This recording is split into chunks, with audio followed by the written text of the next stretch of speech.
안녕하세요. 여러분을 투자의 세계로 인도할 박곰이라고 합니다. 연금저축이란 내가 나의 노후의 생활비로 사용할 자금을 모으기 위해 스스로 금융기관에 계좌를 개설하고 저축하는 계좌를 말합니다. 시중에는 수많은 연금이라는 이름이 붙은 상품들이 존재하는데요. 오늘 제가 말씀드릴 건 연금저축이라는 명확한 제도이자 명확한 계좌의 한 종류입니다. 이걸 구분하는 방법은 다른 연금과는 달리 이 연금저축은 세액공제를 받는다는 것입니다. 세액공제는 연말정산 과정에서 반영이 되기 때문에 나의 연말정산 결과를 조회해보고 내가 붓고 있는 연금이 연금저축인지 아닌지 확인할 수 있습니다.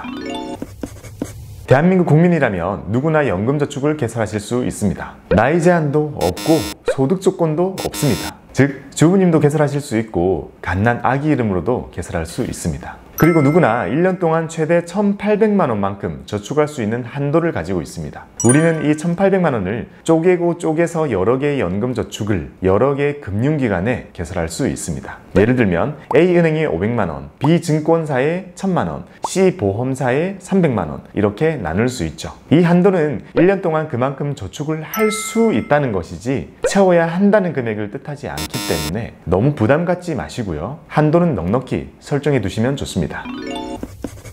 연금저축의 가장 큰 장점은 세액공제 혜택을 준다는 겁니다. 내가 나의 노후를 위해 내 돈을 직접 저축하는 거지만 스스로 이렇게 노후 준비를 하는 것을 장려하기 위해서 저축하는 금액의 13.2% 또는 16.5%의 세액공제 혜택을 줍니다. 연간 1,800만 원까지 저축을 할 수 있지만 세액공제를 받을 수 있는 한도는 연 400만 원까지입니다. 만 50세 이상이시면 한시적으로 600만 원까지 받으실 수 있고요. 이 400만 원의 한도가 다 차도 더 받을 수 있는 IRP라는 계좌가 따로 있는데요. 이건 다음 영상에서 소개해 드릴게요. 아무튼 세액공제에 대해 자세히 모르시더라도 내가 연말정산을 하는 직장인이라면 이렇게 기억해 두세요. 매년 1월 1일부터 12월 31일까지 내가 나의 연금저축에 저축을 한 금액이 다 자동으로 집계가 돼서 반영이 되니까 그 다음에 1, 2월에 바로 진행하는 연말정산 과정에서 그 내용을 확인할 수 있다고요. 나의 소득의 크기와 종류에 따라서 이만큼 세액공제를 받으실 수 있습니다. 하지만 혜택이 있는 곳에는 항상 페널티가 있죠.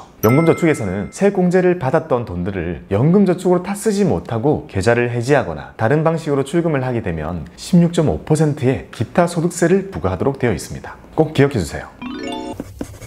연금저축의 두 번째 세제 혜택은 이 속에서 발생한 세금을 당장 내지 않고 나중으로 미뤄준다는 겁니다. 과세 이연이라고 표현하는데요. 일반적인 계좌에서 우리가 수익을 얻으면 항상 15.4%의 이자 소득세 또는 배당 소득세를 냅니다. 하지만 연금저축 계좌에서는 이런 세금을 지금 바로 내지 않고 나중에 연금으로 타서 쓸 때 연금 소득세 3.3에서 5.5%를 내도록 되어 있습니다. 세금을 내는 시점을 먼 미래로 미뤄준다는 것은 그때까지는 내가 연금 운용에 활용할 수 있는 자금의 여력이 더 많아진다는 것을 뜻하죠.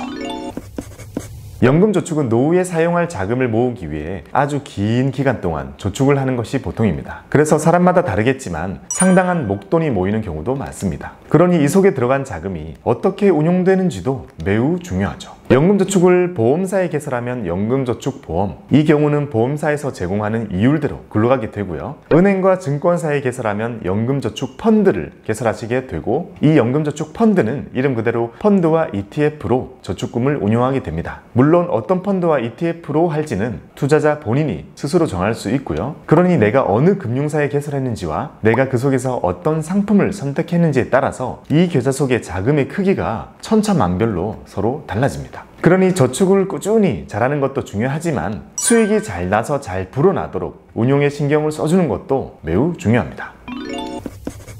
매년 세액공제를 받기 위해서 저축을 계속 할 것이고 그렇게 나의 노후 자금을 계속해서 모아 나가시는 계좌입니다. 이렇게 모인 나의 연금 재원은 내가 만 55세가 지나가기만 하면 언제든 연금으로 받겠다고 신청하실 수 있습니다. 연금 수령을 신청한다고 표현하고요. 근데 만약 계좌 개설을 55세가 지나서 했다면 계좌 개설하고 5년이 지나기만 하면 연금 수령 신청을 하실 수 있습니다. 연금으로 받는 기간은 최소한 10년 이상의 기간으로 신청해야 됩니다. 그동안 모아둔 목돈을 다시 여러 해로 쪼개서 나누어서 받도록 되어 있는 계좌죠. 10년 이상의 기간이면 자유롭게 수령할 수 있습니다. 13년, 27년, 33년 다 가능합니다. 수령할 때 기억해 두셔야 될 내용은요, 세공제를 받았던 돈과 이자가 나올 때는요 연금소득세 3.3에서 5.5%를 제한 후에 받으시게 되고요. 이런 사적 연금 수령액이 1년 동안 1,200만 원을 넘어가게 되면 그 금액이 종합과세로 합산이 된다는 것을 유의하셔야 됩니다. 이런 걸 잘 지켜주시면서 그동안 내가 모아왔던 노후 자산들을 연금으로 따박따박 다 쓰시면서 안정적인 노후를 즐기시면 됩니다. 지금까지 연금저축에 대해서 기본적인 내용들을 배워봤습니다. 여러분들의 성공적인 노후 준비를 기원합니다. 감사합니다.